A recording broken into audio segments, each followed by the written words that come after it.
Bringing people and communities together on seclosounds.org. Your listening station.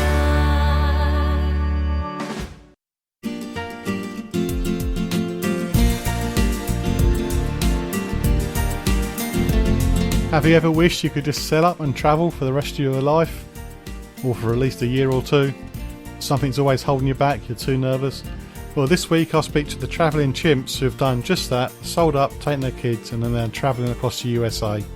Find out why they did it and how they're doing it on the Guinn Travel Show on seclosounds.org. Hello and welcome to the Guinn Travel Show on seclosounds.org. In a few moments I'll be speaking to CJ and Andrea, who are one half of the Traveling Chimps, to find out why they've sold up and they're now travelling and how they're doing it. Also later in the show, what happens if you've lost your plastic ID card for your driving licence or it's out of date. And for the eagle-eared of you who may have noticed last week I said I was going to talk about a travel story and I never did. Well, it's in this week's show and I'll explain why I didn't share it with you last week. But first, the Traveling Chimps. It's a connection that was made to me via Twitter. They connected to me and thought, oh, this looks interesting, so I wanted to find out more. They're a family of 4 who are travelling around the US, and I've contacted them over Skype to find out how they're doing it and why they're doing it. Every now and again, the Skype drops out a little bit, but you don't miss anything. It seems to restart again where we left off, if that makes sense. But anyway, it's a really interesting story and they sound a great couple. And it does sound a fun way to spend your life, basically. So here's the conversation I recorded with CJ and Andrea, who are one half of the Traveling Chimps. So the Traveling Chimps are myself, CJ, my wife, Andrea, and then we have 2 kids as well. We have an 8-year-old son named Jack and a 6-year-old daughter named Tess. So how long did you decide you wanted to travel across the USA? So we decided that we were going to do this in February of this year, and we needed to give our landlord a 60-day notice. So we decided in February, we gave notice, and we hit the road. I don't know. I think the end of March, March 26th, I believe, something like that. And our first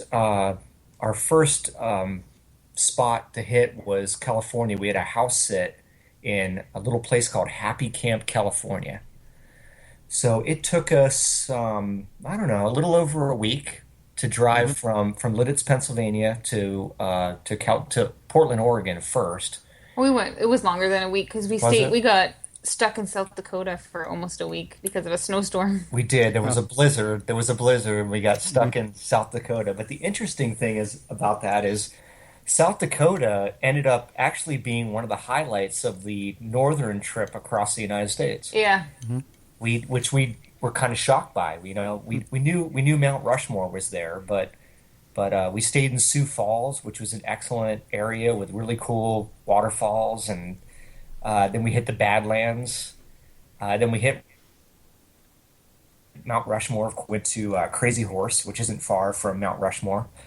So actually, South Dakota was a pretty cool experience overall. That's pretty good. So what was a typical day for your family back in January this year? So I've kind of typically had positions over the last, 8-10 years. Yeah. That I pretty much traveled exclusively. I would leave Monday morning and I was, lucky to be back Friday evening. So that was a big driving factor in us kind of doing what we're doing today, is that, I was kind of missing what was going on at home. I was kind of missing all the kids' kind of first things, and so that was, kind of the driving force behind all of this. So they were wondering who you were at the weekend. Is that what was happening? Yeah, actually, the breaking point was my daughter said, "Where does Daddy actually live?" That's a bit of a killer. Yeah, and I said, "Oh, we have to change something here." Yeah. So that was the moment that made you decide you needed to change. Yeah. What was the reaction of your friends and family? Well, overwhelmingly positive, actually. Yeah. Yeah. I think at first both our moms were a little confused. They kept saying, "I don't really get it. I don't get it. What are you doing?" Yeah, they didn't understand.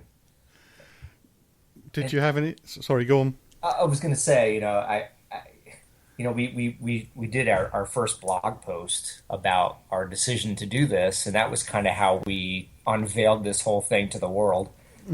And it really, overwhelmingly was a positive response. The only negative response that I'm aware of was a friend or a client of my mother's, and she kind of made some. I think it was more of like a homeschooling sort of remarks to my mom, and then my mom didn't understand it, so my mom kind of took it kind of weird and came to me saying, "Well, I'm just not going to tell people what you're doing." And I'm thinking, well, that's a really silly way of going through life, right? I mean, Hiding what your son's doing. come on, it's just one person. So a week later, my mom had a friend over who is very, I don't know, new agey, I guess. Yeah. And we walked in the door and she was giving us hugs and telling us what a great thing we were doing. And I think that really kind of eased the tension with my mother, at least. My father, I didn't even tell him we were doing it. Yeah. Oh dear.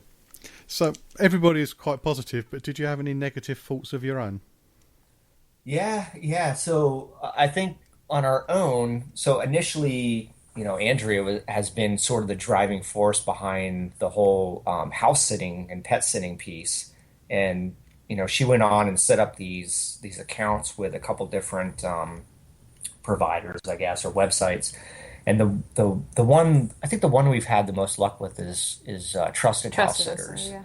And our first kind of foray down that, we put in for one of them. I don't even remember what it was, but we put in for a house sit, and the homeowner got back to us and said, the response has been overwhelming, and we need to take some time and go through all the applicants, and we'll get back to you. So my immediate response is, this isn't going to work. We got a few of those too. It was like time and Yeah. time again. We kept applying, and we didn't find any. Yeah. So And they kept saying, "Oh, we've had hundreds of applicants," and we were like, "Uh-oh." I was like, man, there's a lot there's a lot of competition out here. And then all of a sudden, Yeah. we just started nailing them. We just started getting them left and right. We got them to the point where we were actually We were turning them down. away. Yeah. Because they just didn't. Our dates were overlapping and it didn't work out. And I really think that us doing this as a family, a lot of people are comfortable with that. They know that we're not going to come into your house and destroy it or throw parties or we have kids. Now, I will say too that it's hurt us a few times too. Yeah. Certainly, we've had a couple where we've applied and the person said, "Well, my dog's not really good with kids, so it probably wouldn't be a good fit," which I appreciate because I'd rather not go in there and have issues with a dog. So. Gary Fitz here, every Monday, 10 o'clock. Coming up, we've got Eric and Ernie. Join me here on Seclo Sounds. In your smile.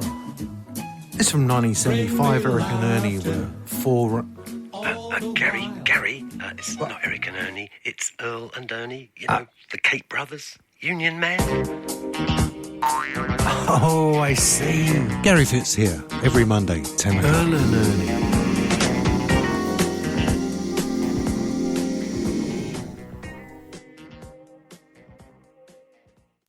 You're listening to the John Guinn Travel Show on seclosounds.org.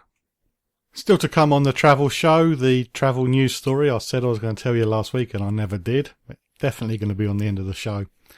But at the moment I'm speaking to one half, or the senior half, or just the mum and dad, of the Traveling Chimps to find out how they're travelling across America and where they're staying. We talked about making the decision and any negative thoughts that they may have had, and how their friends and family reacted. Now we're going to start off by talking about what sort of planning was involved. So when you were putting all this together, Andrea found the websites and stuff, but what other planning did you do and what resources did you use to plan your trip across the country? Well, I think we went to My Scenic Drives to find like a route to go to get us to Happy Camp. And that let me put in like all different spots where I knew we would want to stop and let the kids see and sightsee and things like that. So that was fantastic because it gave us a big guideline of how to get across and being able to stop where we wanted to stop. And then we used Priceline Express deals like crazy to get us from that one destination to the next. Before you set off, did you have a list of top 5 goals about what you wanted to achieve when you did this trip? Not really, to be real honest with you. We knew that we needed to be across the country to California by whatever date it was to do our first house sit. Other than that, though, we really kind of fly by the seat of our pants. Most days in between house sits when we're driving, most days we don't even know where we're going to sleep that night until 6, 7 o'clock, maybe an hour before we actually check in. Yeah. So no, but that's an excellent question because I mean I really feel like people probably should set goals and write goals down so work towards them to accomplish them. But I mean to be real honest with you, we didn't really have that. Well, I think one of our goals is to break out of the box, to break out of the mold of 9 to 5 and buying a house and buying more stuff and more stuff and more stuff. Yeah. For what? That's true. Yeah. You know? Yep.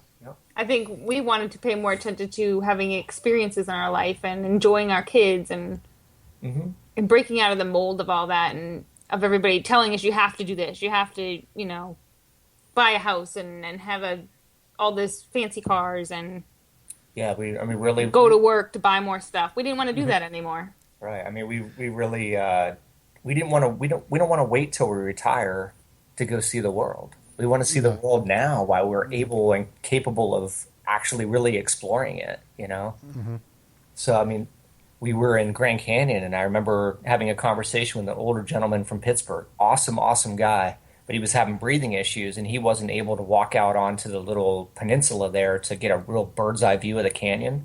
And I felt really bad about that. Well, he said it too. He said you should do it now. Yeah. While you're young and able to, go experience everything you can and have all the stamina you have. He said, I wish I did that instead of waiting. Yep, I agree. Do it all now. Yeah.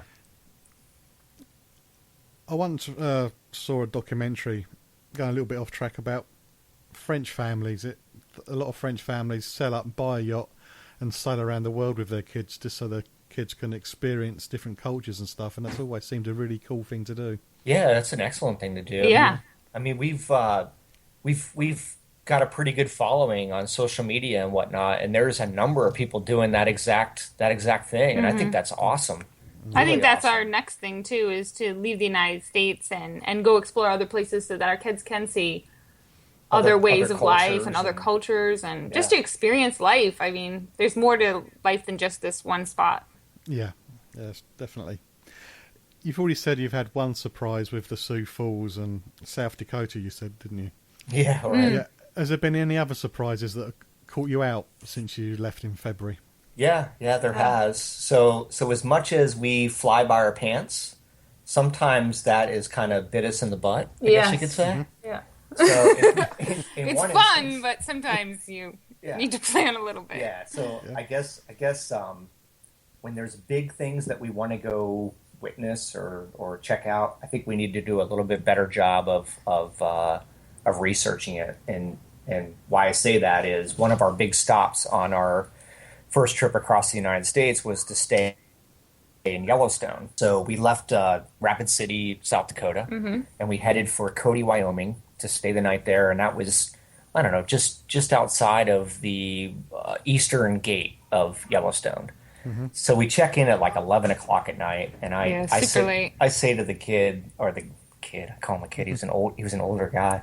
To this old guy as I'm checking in, he's like, "What are you doing here?" And I said, "Well, we're going to go to Yellowstone tomorrow." And he said, "Sir, Yellowstone's closed." I'm like, "Really?" And he said, "Yeah, it's snowed closed. That's not going to open. The roads aren't going to open for another 4 weeks." He said the road is covered with 15 feet of snow. Unless you have a snowmobile with you, you're not going to get anywhere. Yeah, you're not going anywhere. So basically, we drove to Cody, Wyoming to go to Yellowstone for absolutely no reason. Yes. So we never made it. No? Well, Nope. still plenty of time. Exactly. yeah, we'll we'll make go our way back. back. We'll But make our still, way that back. was our one thing. Like, we love flying by the seat of our pants and just waiting to see what happens and finding things. Well, we had a But- similar experience at the Grand Canyon as well. Yeah. We drove to the North Rim thinking that we were just going to basically make a right-hand turn and drive straight down the canyon. Yeah. But that's not how it works. You have to No. drive about 8 hours around the top of the canyon to go down to the other end of the canyon. So again, we didn't do any research, just flying by the seat of our pants. And it We bit drove a us. few hours in the wrong way. Well, you got to see somewhere new, didn't you? So it's not. Oh, Yes, it and was we ended up fun. seeing lots of animals we wouldn't have seen. Absolutely, yeah. But sometimes some things surprise us that are great. We were driving on the California coast, and CJ just spotted something out of his corner of his eye, so we pulled off the highway, and there was thousands of elephant seals all beached on the coast right there, right beside you, and there was just millions of them. It was incredible, and they were making all these noises, and it's just fantastic. Which makes for an incredible road schooling opportunity for the kids. Yeah, it beats watching it on YouTube, doesn't it? Absolutely, yeah. You're listening to the John Guinn Travel Show on seclosounds.org. We'll be hearing more from Andrea and CJ in a few moments, but first, some advice about something I came across last week, and I came across it for the first time. I come across something for the first time last week. See, I don't know everything, even after over 10 years in travel. You hired a car, you're going on holiday, but your plastic ID card of your licence is out of date, you haven't renewed it. You've either missed the renewal notice or you've just been too busy to get it done. What happens? Well, it's not all doom and gloom. You can get round it depending on the hire car company and whether they will take it or not. Some hire car companies will take the paper licence and other photo ID to prove who you are, so you can get round it that way. If they won't take the passport as part of your ID, you can contact the DVLA and get what's called a certificate of entitlement, which proves that you do actually hold a full driving licence and how long you've had it for. There is a fee for this. The DVLA fax it to the hire car company, and perhaps the hire car company will take that too. So it's not all doom and gloom, but it does depend on what the hire car company will do. And even if the hire car company does have a policy, it does depend on the person that you're dealing with, either on the phone or when you get to the hire car place. So what do I suggest? Well, obviously a month before you go away, check your passport is okay and check your driving licence is okay. If you haven't, and you've found out last minute, driving licences take a week to 2 weeks to come. So if you leave it until the last minute, you've got no chance. Just find out from the hire car company if they would accept your passport or the certificate of entitlement.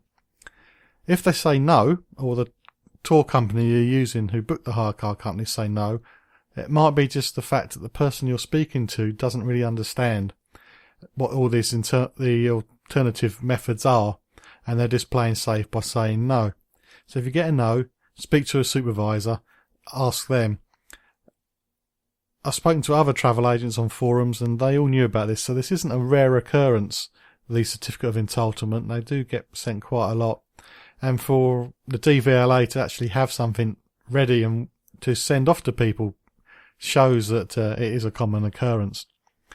Also, you need to make sure that your car insurance is actually valid when you're at home, because you could have been driving with invalid car insurance by not having a valid ID. So you need to check that too. But don't worry, try it. If it doesn't work, change hire car company, go with somebody else. Of course, booking last minute could mean the prices go up, but at least you can still go. What happens if you get stopped by the police abroad? They might not know what a certificate of entitlement is. Well, again, they can contact the DVLA, providing it's open, and they can talk to them about your right to drive. Of course, if you get stopped in the evening, who knows what's going to happen. So once again, a month before you go away, check your passport, check your driving licence, make sure they're both up to date. If not, well, there are ways around it, but don't panic, just see what you can do. And if the person you first speak to says no, speak to a supervisor, and if they say no, then just try a different company. If you've actually tried this and you've had problems with, you've not had a plastic ID card for your driving licence because it's out of date or you've lost it, and you've used this in certificate of entitlement, please share your story at facebook.com/John Guinn Travel Show to let everybody know how easy it is to use this. Or if you haven't, or if you have, sorry, and they wouldn't, the travel company or the hire car company wouldn't allow you to use it, well, name and shame, facebook.com/John Guinn Travel Show. This is Seklo Sounds. Join us every Wednesday at 7 p.m. for 1 hour in the company of Harry and Edna on the wireless, exploring all aspects of the vintage scene and playing tip-top gramophone tunes. Harry and Edna on the wireless, Wednesdays at 7 p.m. on seklosounds.org. Jolly good.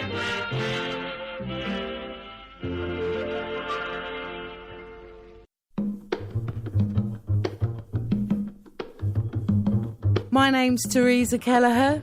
Join me on Seklo Sounds every Wednesday at 8 p.m. for my show Inspired by Jazz. Each week I'll take you on a journey as I feature the music, the maestros and the melodies. That's Inspired by Jazz with me, Teresa, every Wednesday at 8 p.m. on Seklo Sounds. You're listening to the John Guinn Travel Show on seklosounds.org. Well, back to the Traveling Chimps. It's a recording of a chat I had with Andrea and CJ late last week. We've talked about why they're travelling, how they're travelling, where they're staying, and we talked about a surprise they came across on the beach with all the sea lions, and what a great experience it is. And then we slightly touched on the road schooling. We've already been told that their kids are 8 and 6, so perhaps you're wondering about how they're being educated. So we're now going to move on to, well, how the kids are being educated. So we call it road schooling for whatever that's worth. Right. So basically, we try to hit any national park that's in our path. All the national parks have a junior ranger program. So the kids get a book, basically, or a workbook, and they have to go through and work through all these problems by touring the facilities or the areas and attend an event. Attend events, and a few times our kids have actually participated in those events.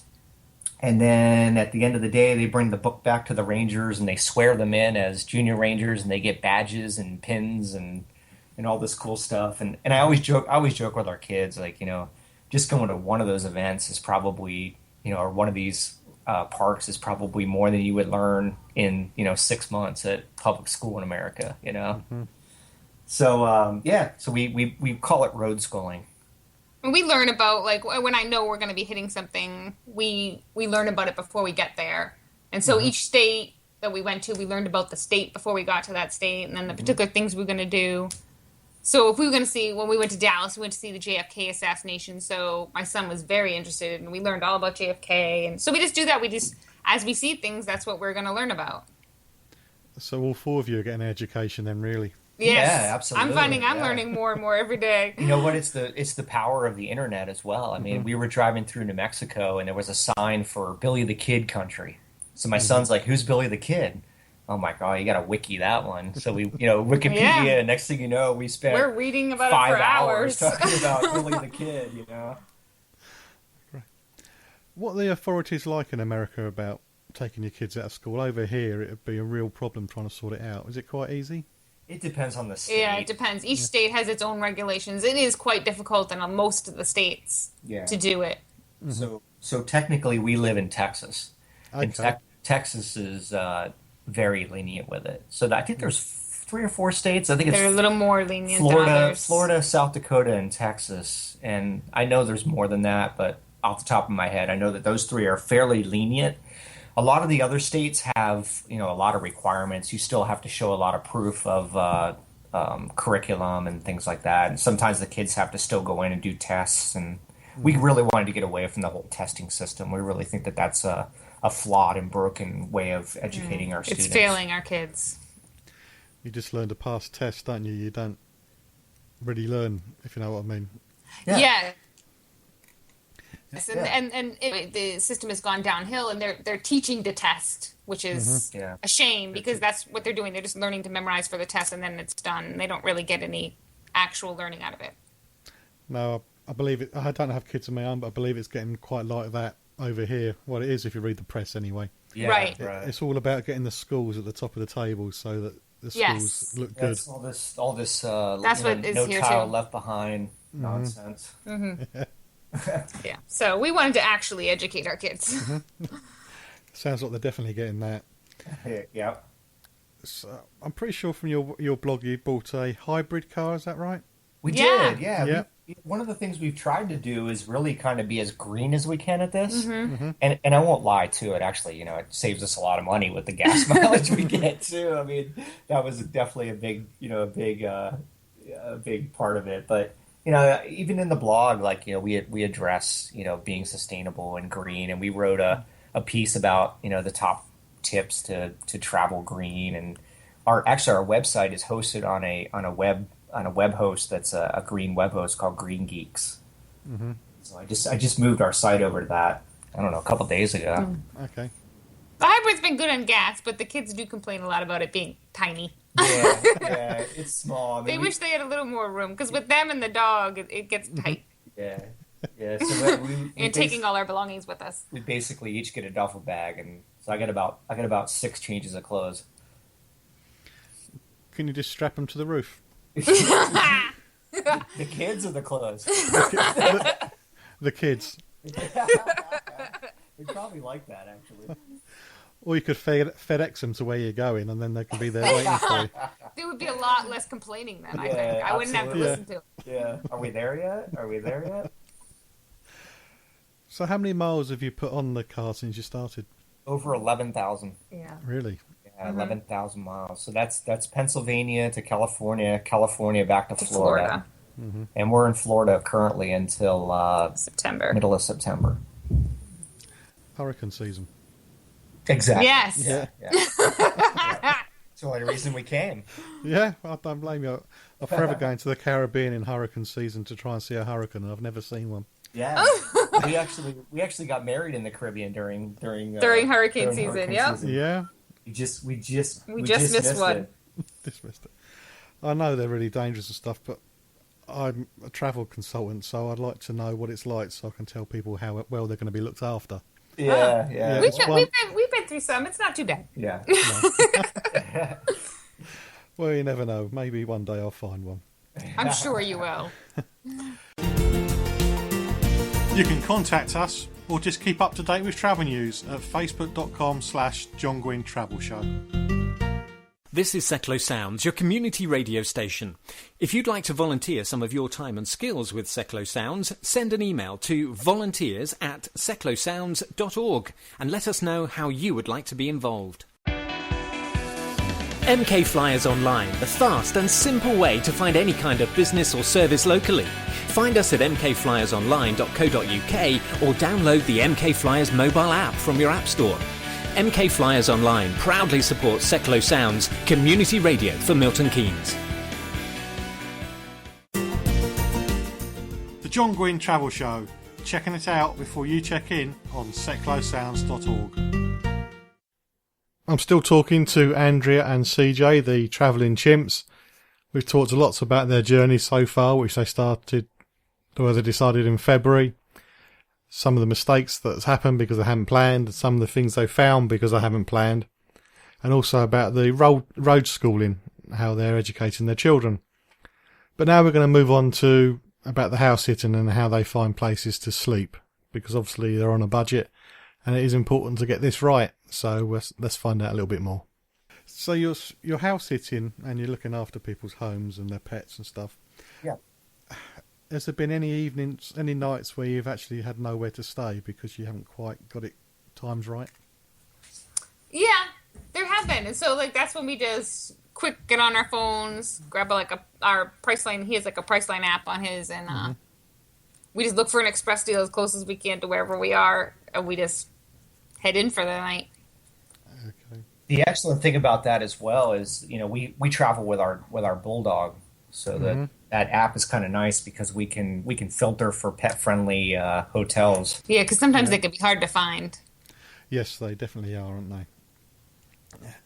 Yeah, so we with the little filter, it just brings up ones that are pet friendly, and we've had great luck with it. Yeah, we actually have. That's good. I'm glad that's working, because when I've been looking for hotels for customers, it's been very difficult to find somewhere that'll take their dog. Yeah. Especially then sometimes even if they do, then they attack on like huge fees. Yeah, exactly. Yeah, you got to be careful with that because some of them will say they're pet friendly, and then you show up and they're like, "Yeah, it's $100 for the night for your dog." That's Marriott. Yeah. does that. We stopped using places like that. Yeah, you stay away from them. Yeah, I don't blame you. Which is interesting because I was like a platinum member of them. Yeah, because of Was his you? well, because of his work he was, but They now we're like travel so much. boycotting them for the pet policy. Yeah. Okay, you'd have to get some bumper stickers put up for that. Is there anything you would have done differently now you've done a few months than what you thought you were going to be doing? Well, I mean, probably just like what I was talking about with the Yellowstone and the Grand Canyon. Maybe just kind of researching some of the things a little bit better. As much as we love to fly by the seat of our pants, because it's really a lot of the fun. important things we know we want to see, we should actually try to, make sure we can go there. Make sure we can actually get down the road. Yeah, and then when we had when we were in California, we got another house sit in between California and Florida. And it fell through while we were on our way, and we were rushing to get to it from California to New Mexico. And when it fell through, we kept rushing. I think we should have slowed down and just relaxed. Yeah. We ended up going to San Francisco and only spending like one day. Yeah, one day. And I wrote about it on the blog. We actually saw an incredible amount of stuff for one day. We tried to pack it all in.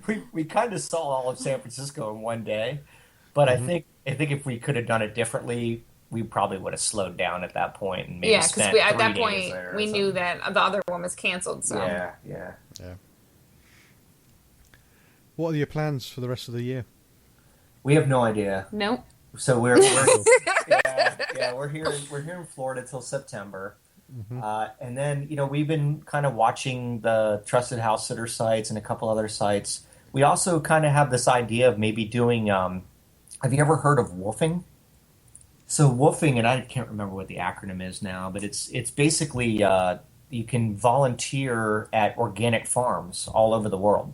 Oh, okay. So you stay at the farm and you work on the farm, and in return they give you a place to stay and they give you food. So we've been thinking about maybe, I don't know, going to Africa and do that, or go across Europe doing that. And they literally have them over the entire Ireland we were talking about maybe doing. So we have no idea. I think we're really leaning towards leaving the country and showing our kids some other cultures for sure. Yeah. Maybe England. Maybe we'll come see you and stay. Maybe we'll come stay at your house. We're gonna make it 125 people. Yeah, it'll be 100. Oh, I don't know. The locals are pretty weird, but yeah, you're more than welcome.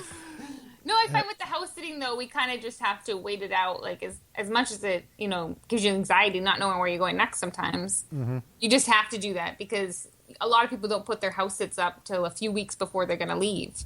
It's pretty incredible how last minute people post. So a lot of people are just posting house sits right now for August, which to me is crazy, but that's what most people do. So we're not going to be out of here till September, so we won't know where we're going for a little bit.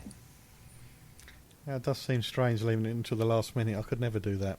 I couldn't either, especially with pets and stuff. I don't know, but a lot of people do it, so I'm not sure. We're open to anything. We're going to see what happens. Yeah, do you have any ideas for us? Or?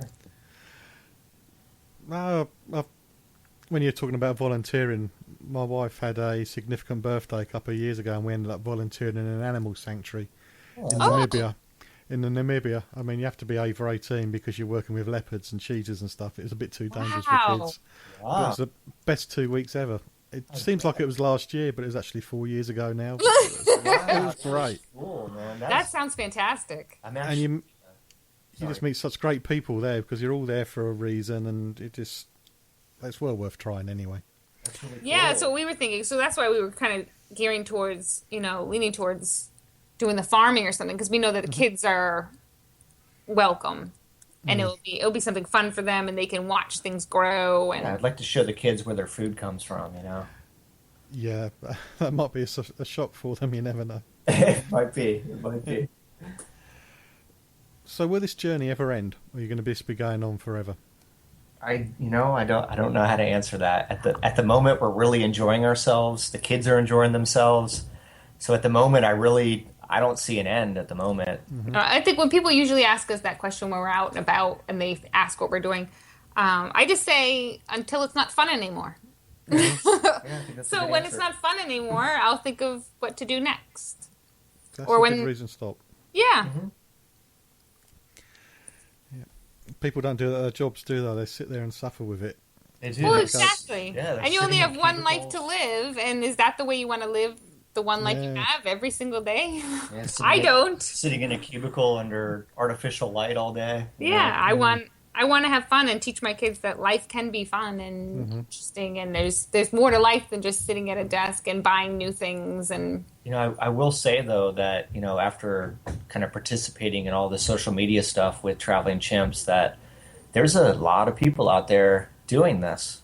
There's really a lot of people Yeah. out there doing similar stories, you know? it was surprising how many more families were out there than I thought there would be. Yeah, I really feel like, and I don't know if it's like this in the UK, in the United States, it really is starting to feel like there's a little bit of an awakening going on, that people Yeah. are There's a really little kind of shift. sick of the way things are going right now, and they want to kind of change the norms.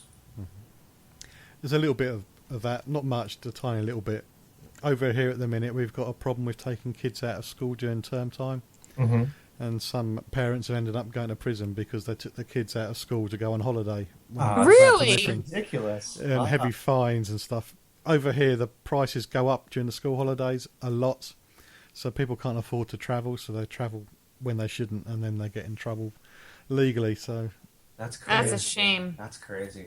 yes, it's not So good. there's not a lot of homeschooling going on in the UK, or Not much. It's all frowned upon about.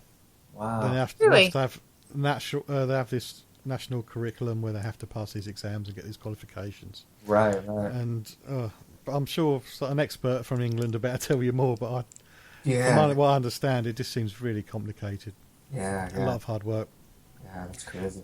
We'll have to move to Texas. Yeah. That's Come right. to Texas with us. You've mentioned your blog a few times, so how would we find out more about how you're getting on? So the Traveling Chimps, travelingchimps.com is our blog. We also have Twitter at Traveling Chimps, Facebook Traveling Chimps. We have a YouTube channel, Traveling Chimps. So, Do you see the theme? yeah, we got a theme going on. So I did notice one. Yeah, we're kind of representing on all the different social medias, and you know, I try to do a blog. You know, I try to do one every week, but I've you know, can't say I've done a great job of that. But I'm actually working on a blog right now about volunteering, traveling and volunteering. So it's interesting that you brought that up. So that's probably the best way. Travelingchimps.com. On the right-hand side, you can put in your name and your email address, and you can join our newsletter, and we'll keep you informed about any new vlogs or blogs. We're also going to start a podcast next week, we're hoping. So we'll be posting those on the blog as well, and we'll see what happens. Yeah. Well, I wish you all the best for the rest of your travelling, and I hope it goes well and you don't end up going somewhere that's closed. Well, thank you very much. Appreciate We've learned that. our lesson with that one. Yeah. Appreciate you having us on. This was great. No problem. Hi, this is Russell Hearn. Join me Fridays at 12 for a little pick-me-up. I'll be playing the music that stirs those warm memories and takes you to a special time and place. And Minnie's here with her choice of fun apps for your phone too. So for a lighter look at life and some songs you'll never forget, tune in to seclosounds.org for some happy radio.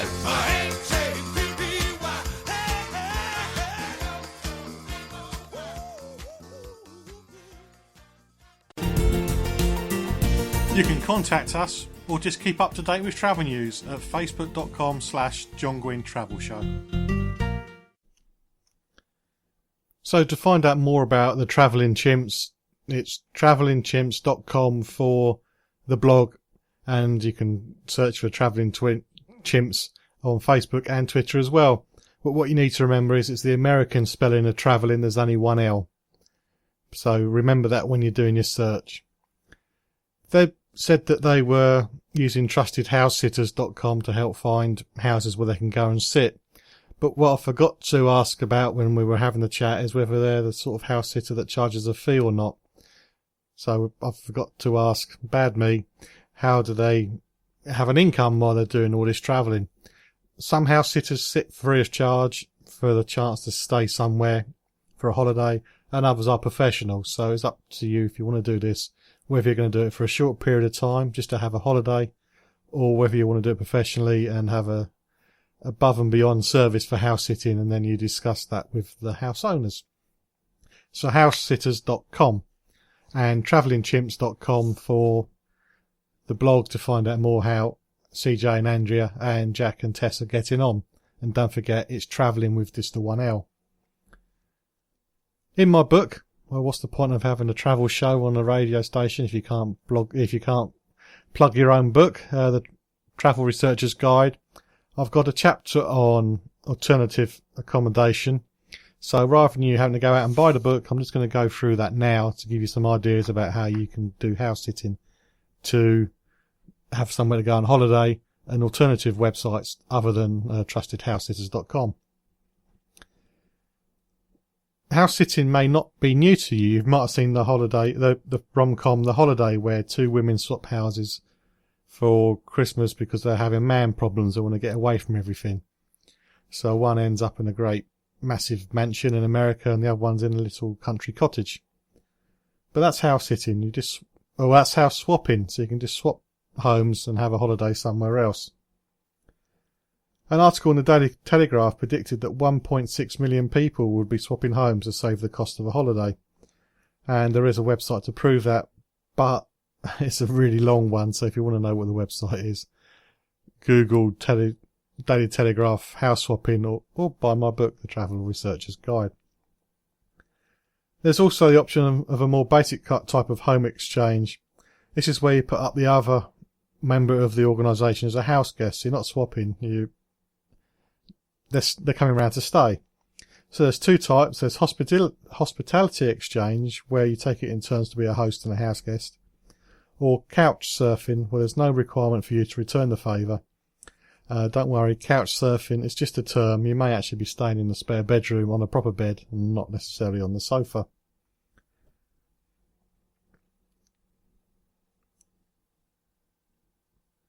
But before you do any of this house sitting, house swapping, home exchange, try your best to find out more about the person you're going to be swapping, exchanging, putting up. There is references, there are reviews of people.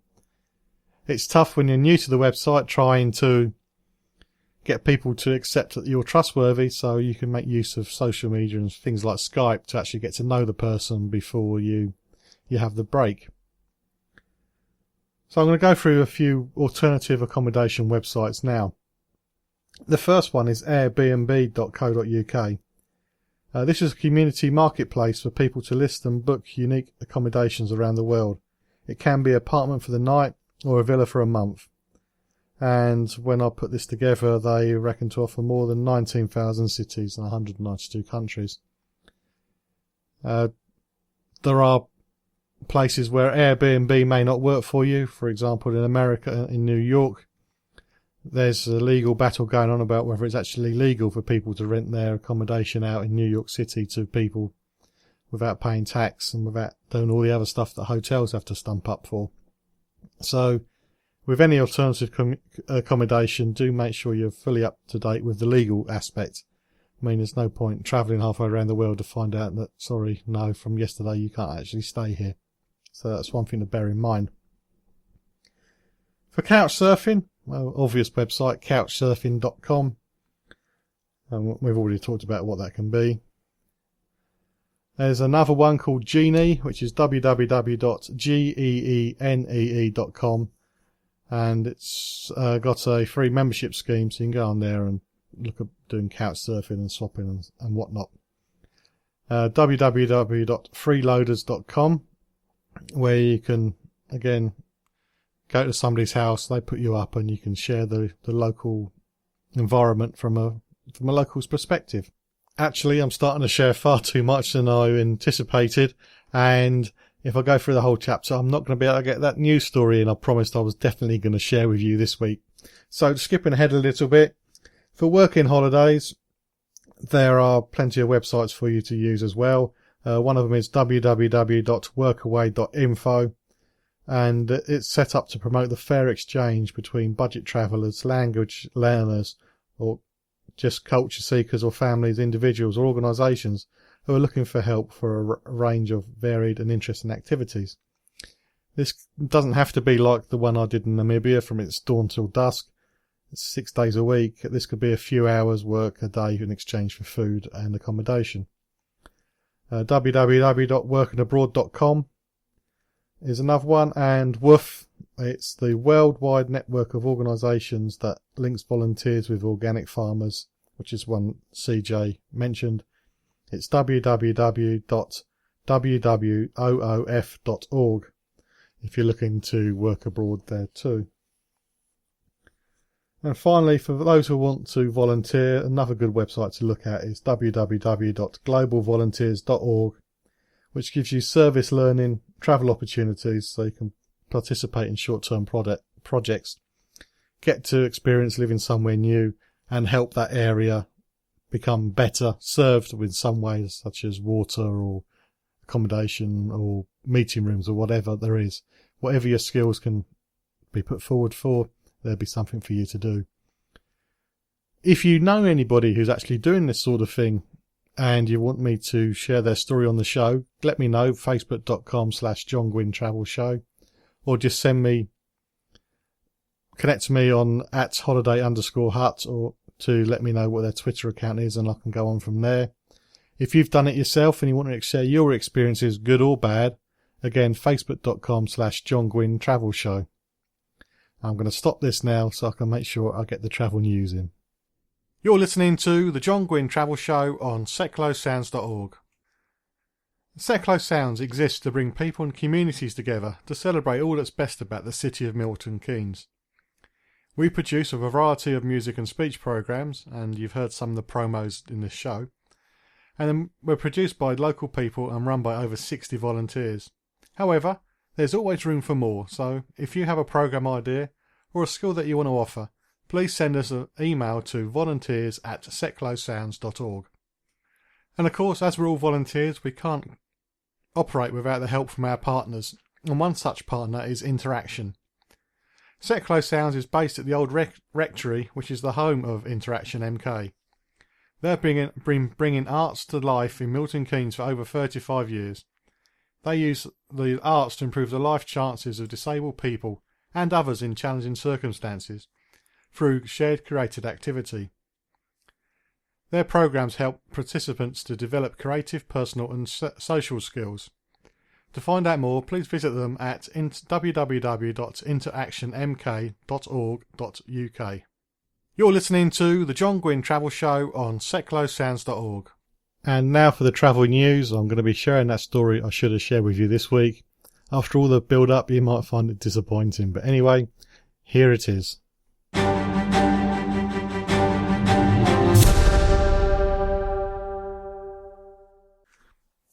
It's been pointed out to me that during last week's show I trailed a news story, but when it came to the travel news section I didn't actually talk about the story. That's because I shared more than I had planned to when it came to complaining about your holiday. I had a plan, but my mouth got away with me and I shared more than I wanted to. So I'm going to talk about this story this week. And the reason I was going to share it last week is because travel news is always full of coincidences. I mean, a few weeks ago I contacted various news outlets about stress-free travel for the school holidays, which I did cover. And after I did that, loads of media outlets actually covered how to travel stress-free for the school holidays. But to be fair, none of the companies that I contacted actually covered it, which shows what a bad judge of travel news stories they are. And I now know who to contact next year. But after I put the travel complaints notes and script together, a press release popped up, and it was from a law firm detailing the top 5 worst travel hotspots for complaints in 2013. So I thought, well, that was too good to miss. But I did. The travel firm that's released this is Irwin Mitchell, and they've been having a legal team which fights for travel holiday makers for a few years now. And Irwin Mitchell have listed the worst 5, as I said, and for the 4th year in a row, cruises have come top. It's no secret for those who've listened to the show over the last 2 years that my worst ever travel experience was on a cruise ship. But it can't always be that bad. I mean, lots of people have a great time. But 4 years in a row is some doing. Cruises accounted for almost 27% of the cases dealt with by Irwin Mitchell's specialist lawyers, with Turkey 17%, Egypt 15%, Dominican Republic 12%, and Spain 10%, making up the rest of the top 5.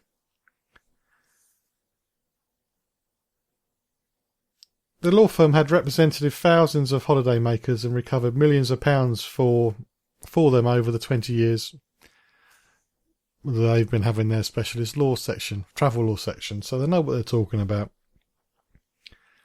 And they say that most of the problems reported to them now are due to inadequate health, hygiene and food standards. And they're repeating their calls for tour operators to do more to ensure that hygiene standards are improved in failing hotels and onboard substandard cruise liners. As well as family holidays, tourists have suffered ruined honeymoons, wedding anniversaries and birthday celebrations. And many of those who were seriously ill have required hospital or other emergency medical treatment once they got home. The honeymoon thing reminds me of a honeymoon couple I bumped into last week at Luton Airport. They were a bit unhappy because they couldn't sit next to each other on the plane, and they're even more unhappy when their flight got delayed for 4 hours, but that's just bad luck. Holiday makers, the press release goes on to say, have suffered confirmed illnesses such as Salmonella and E. coli, and the lawyers say from their experience it appears that many incidents could and should have been avoided with better hygiene standards. A spokesperson for the law firm said that the same issues such as poor food preparation, storage and unclean swimming pools were responsible for the majority of the illness cases that they dealt with. She went on to say that it's worrying that many of the destinations, and indeed many of the individual hotels and cruise liners that featured, had actually popped up before in the past, and that the law firm is especially concerned with the number of cruise passengers still falling ill on board cruise liners. They say that tour operators and cruise line operators need to recognise their responsibility to customers to ensure that appropriate standards of hygiene, health and safety are maintained. So, I've already listed them, but let's talk about the top 5 individually.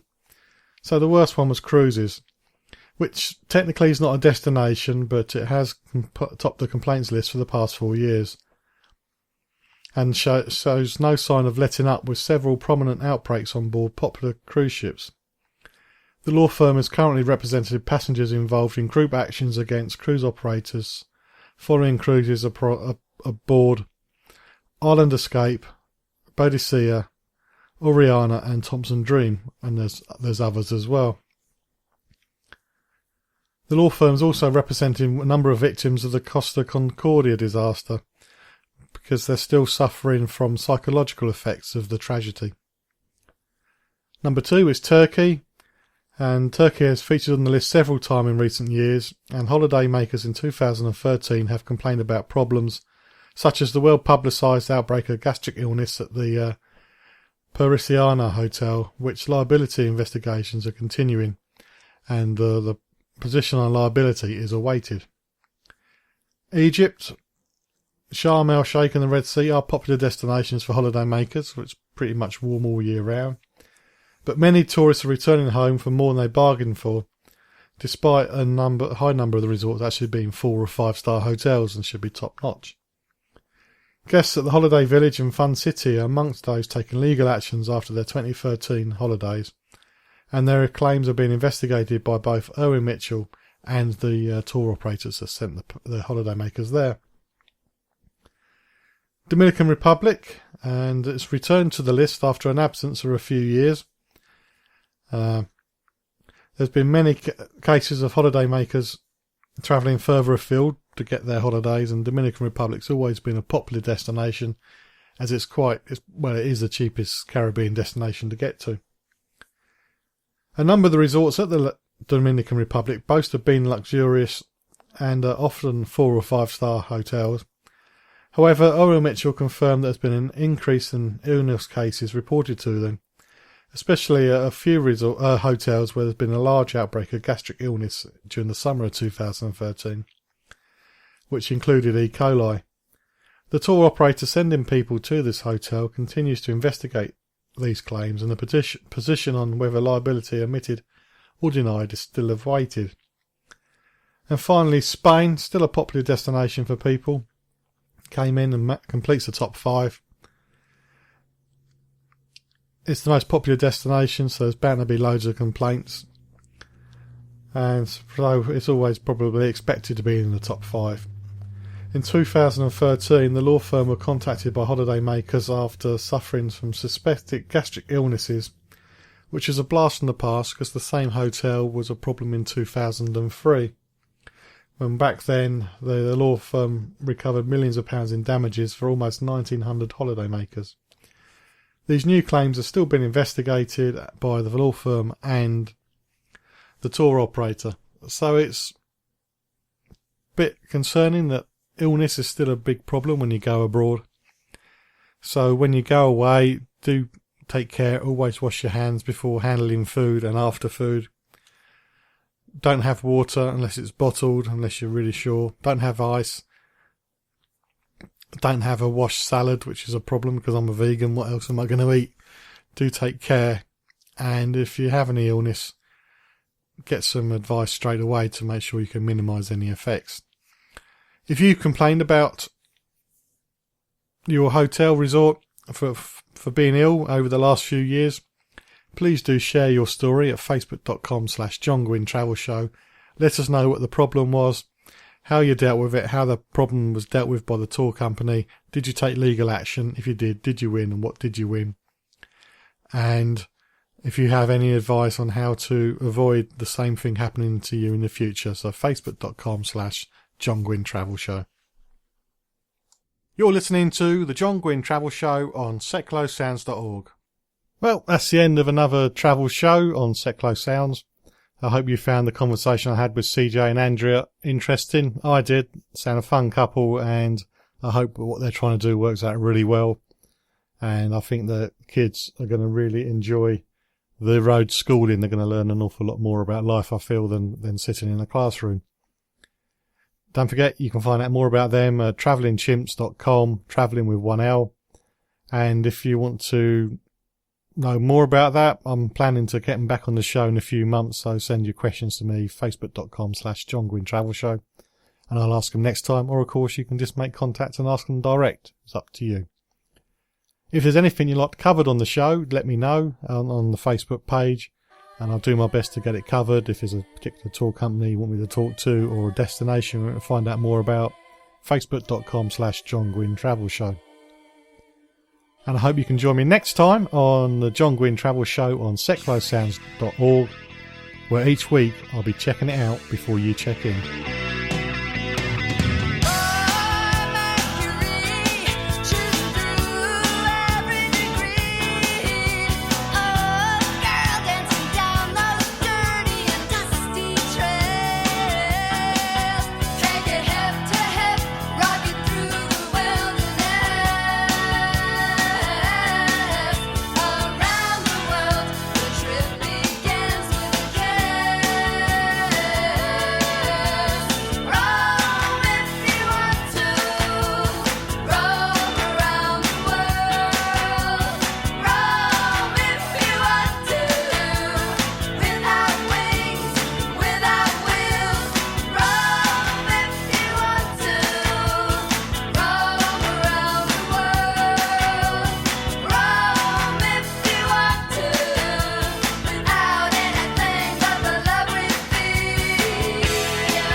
MK Pulse proudly sponsors Seclo Sounds. MK Pulse is Milton Keynes' local magazine, bringing helpful information on food, health, fashion, money, travel, culture, and much more to 66,000 readers every month. Plus news, views, and what's on from around the city. If it's happening in Milton Keynes, it's in MK Pulse, and it's available online at www.mkpulse.co.uk. MK Pulse and Seclo Sounds, the heart and soul of the city.